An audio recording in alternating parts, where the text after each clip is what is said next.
Isang bagong migrant caravan ang umalis mula sa Mexico patungong Estados Unidos. Inaasahan pong haharapin ng grupo ang panibagong mga pagsubok dahil pa rin sa umiiral na batas sa border ng US at Mexico.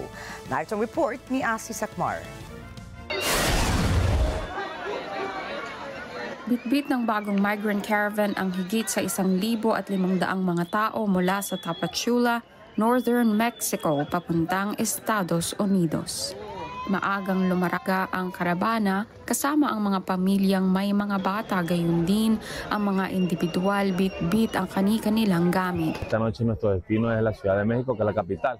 Y ahí esperaremos la cita de la CBP-1 y primeramente llegar a los Estados Unidos para forjar un futuro y salir adelante y ayudar a nuestra familia.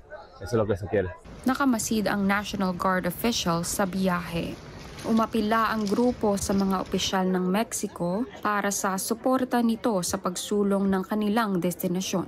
Que nos apoye con solamente el paso. Nosotros no nos queremos quedar aquí, nosotros queremos llegar a un sueño, un futuro, sueño americano, donde nos traten como gente, donde podamos surgir, sacar nuestra familia adelante, a nuestros hijos y a las personas que dejamos atrás, que son nuestra familia. Que sí, que como todo gobierno, migrantes que andan en malas cosas por ahí, pues siempre los va a sacar.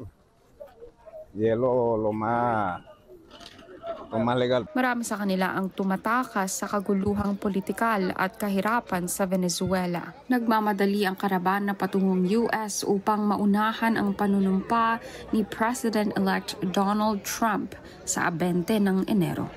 Pinangangambahan nila ang bali-balitang isasara na ang US border matapos ang inaugurasyon ni Trump.